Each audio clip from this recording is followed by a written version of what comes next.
Welcome into this week's episode of Bring Your A Game with A-Patt. I am your host, Anfernee Patterson, live here in Atlanta, Georgia, bringing you all things exclusive content regarding sports, trending topics, and much more, but mostly sports for the most part.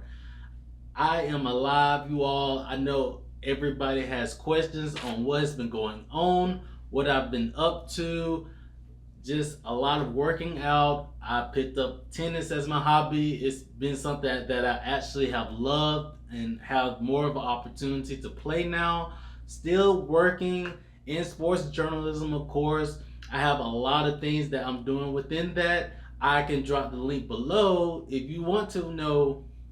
If you want to know what I've been up to, I have a link below where you can check out everything from photography to stories and much more just going on in the daily life for me. But as far as today's episode, I do not want to waste you all's time. I know it's been a minute since the last time we dropped an episode, and we have a few topics we want to get into today. We're going to start off talking about my alumni, or I should say, I'm an alum of this university within the Georgia State Panthers. We're gonna dive also in, within. We're gonna also dive into the Georgia Bulldogs and their win on the road against Kentucky, and we'll wrap things up with the Atlanta Open and everything that comes from that. But first things first, let's dive into it with the Georgia State Panthers. Oh my goodness. The Georgia State Panthers on Saturday defeated the Vanderbilt Commodores 36-32 to improve to 2-1 on the season. This is the first marquee win under first year head coach Dale McGee, and the second win against an SEC school for the Panthers since their last win in 2019 on the road at Rocky Top against the Tennessee Volunteers. The Georgia State Panthers went up early in the game. The Commodores came back, fought to take the lead with a minute and 15 to go. But the Panthers managed to go down the field with a minute left in the game and score the winning touchdown with 15 seconds left to complete the upset. Takeaways from this game that I really was excited to see. I loved how the wide receivers stepped up in the crucial moments for the Panthers in this game. I circled back to the first game of the year. I had the great opportunity to cover Georgia Tech, Georgia State. A game, by the way, that should be played either every other year or every year. It was a great turnout, not only from Georgia State fans, alum, people I went to school with, but just Georgia Tech and people in the city of Atlanta wanted to battle. They deemed that game the Martyr Bowl, but nonetheless, a great game. The score indicates that, of course, it was a blowout. I do want to give the Yellow Jackets credit for getting past Georgia State in that game. However, I do feel as if Georgia State left a lot of meat on the bone, as Dale McGee would say, or a lot of food on the table. Just a lot of drop passes, a lot of open plays. I definitely felt that game was competitive, and when they play again in 2 years, I do think it is possible we could see a different result, but we're not here to talk about that. That game in itself showed me what Georgia State is capable of under first-year head coach McGee. Going into the Vanderbilt game, I think a lot of people expected the Panthers to give Vanderbilt a fight, especially since they came in undefeated. SEC team, expected to win this type of game, even though it was at Georgia State. But the Georgia State Panthers showed a lot of resiliency. The wide receivers stepped up. They made plays. They helped out Christian Bayer, who was the quarterback for the Panthers this year. He got the start against Tech.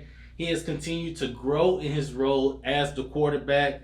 And on that last drive, Ted Hurst makes the game-winning catch to go up by 4 with 15 seconds left. I also want to shout out senior receiver Tyleik Williams. He's been with Georgia State for a minute. Came back his senior season after Sean Elliott decides to leave, a week or a few days before the spring game. Crazy timing, right? McGee takes over this program. Williams decides to come back on that last drive. He makes three catches, three pivotal catches to help move the chains and get the ball downfield, which sets up the game-winning touchdown pass. I want to also just give a lot of credit really to the Georgia State quarterback, Kristen Bayer, because with the quarterback competition coming into the season, we didn't know what we would expect from this Georgia State offense. We didn't know what we would expect from the quarterbacks. He played very, very well in this game, made a lot of critical throws. He did have one interception in the game. However, um, you know, I think the coaches will say that was on them, or they could, I would say the coaches would say it was on them for what they called and what he read. He threw it right to the Vanderbilt receiver, but nonetheless, a pretty great game for him and something to build off on as the season goes on. With this win, Georgia State improves to 2-1. They have a bye week before their home showdown against in-state rival Georgia Southern. The reason this game is big, especially for this year, is because of first year head coach Dale McGee. And I know I mentioned that a lot, but McGee is one of those coaches, wherever he goes, the standard is going to rise. He's going to recruit, he's going to get players in, and he's going to win. I remember McGee back in the days where he coached at Carver Columbus, helped bring their lone state title. I want to say that was back in 2010, I want to say. It's been a minute, but nonetheless, built a powerhouse with Carver Columbus. What he did at Georgia Southern when their head coach was fired helped lead them to a bowl win. Unfortunately, did not get the job. He was an assistant at Auburn, and the latest, he was the running backs coach at Georgia, where of course he helped recruit the running backs and helped the Bulldogs to 2 national championships before taking the job at Georgia State. This Georgia Southern versus State game is different this year simply because whether McGee wants to admit it or not, this is a game that can show Georgia Southern made the mistake of not hiring him as the head coach. Understand there's timing and everything.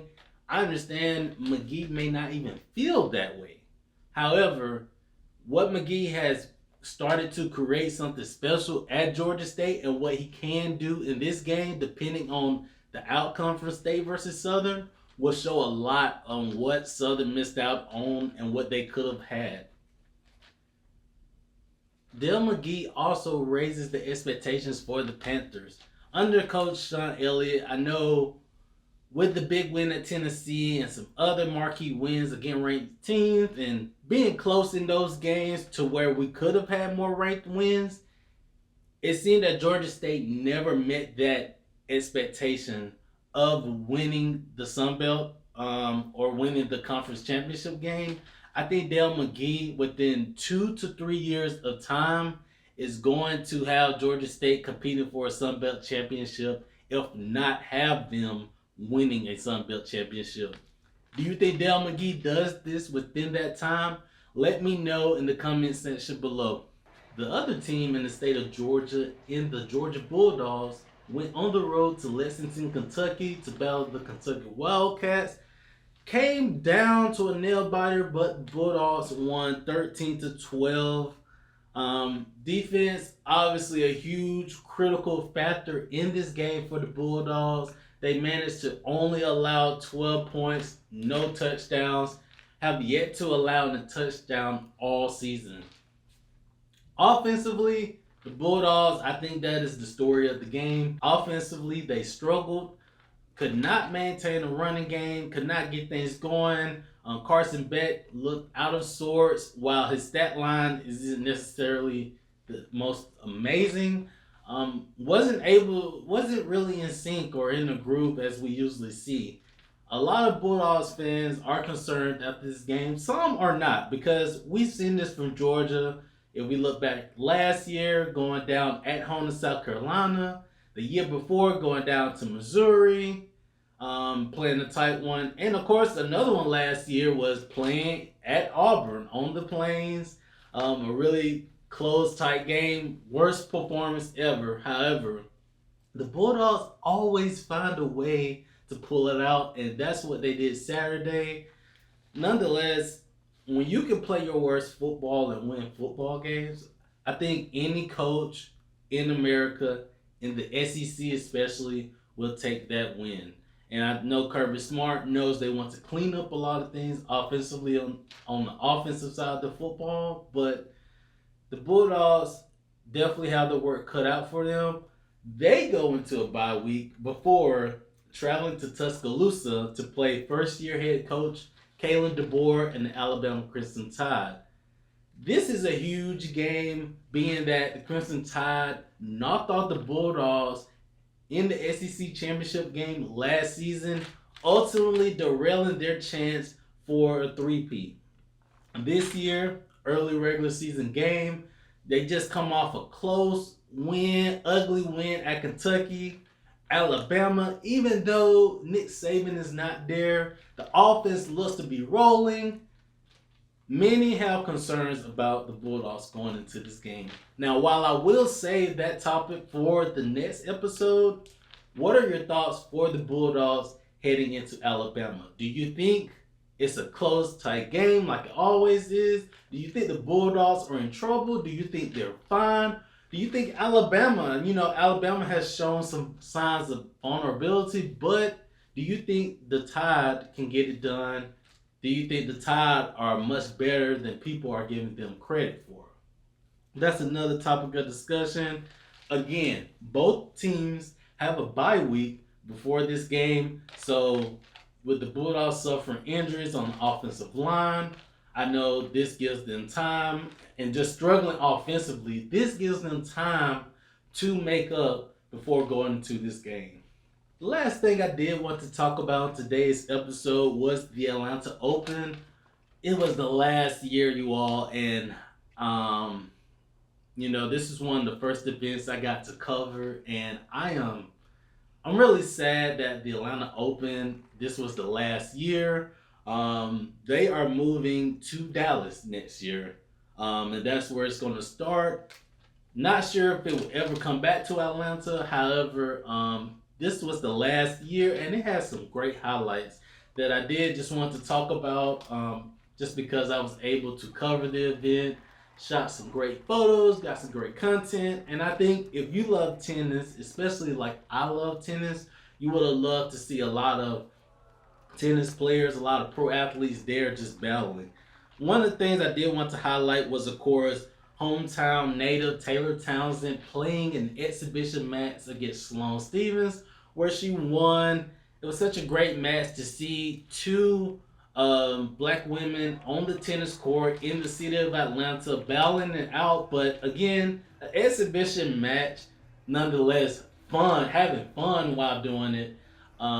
Such a great time just for the fans to come out. I want to mention, it was such a rainy week for the Atlanta Open. Even with the delay of that game and just having to wait, the crews, amazing. The crowd, amazing. People that did come, they stayed. Nonetheless, got their money's worth from both Townsend and Stephens. Another match that I did want to highlight was the Bryan brothers versus Andy Roddick and John Isner. The Bryan brothers, and as Roddick and Eisner will admit, the Bryan brothers are the best doubles team to ever assemble.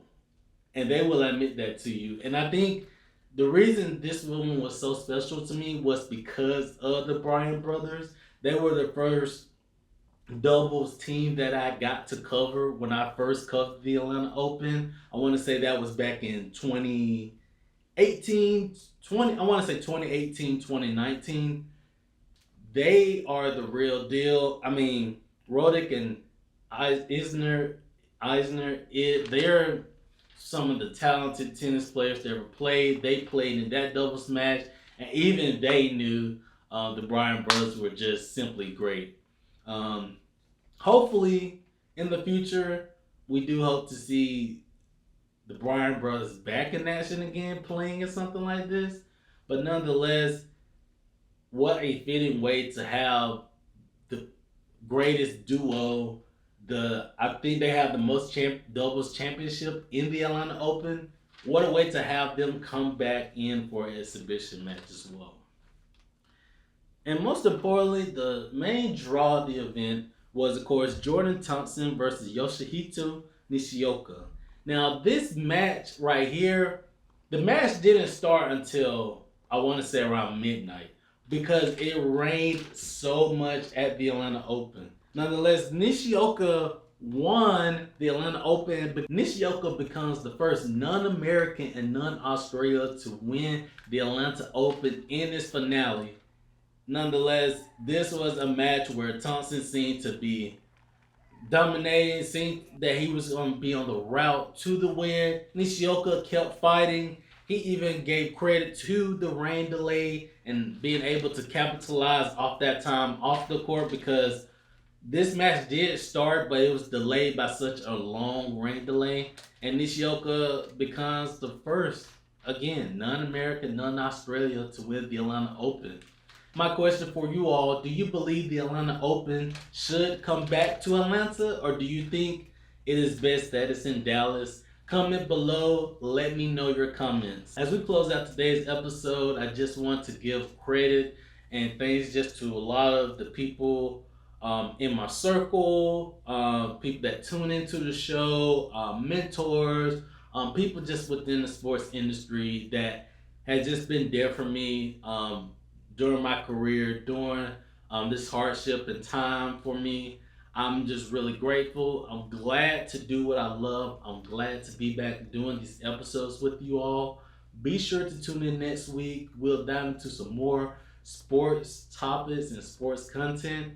And I am ready to go full speed with you all and ready to just tell you all so much about sports, everything that's going on, what I'm thinking. We also have a few guests that should be joining us on the next few episodes to talk about certain upcoming games and certain topics. Again, thank you for tuning in to Bring Your A Game with A-Patt. Be sure to follow us on Instagram, YouTube, and comment how you feel about the episode below. Let us know what you think. Thank you all for tuning in. You have a wonderful night and a wonderful week.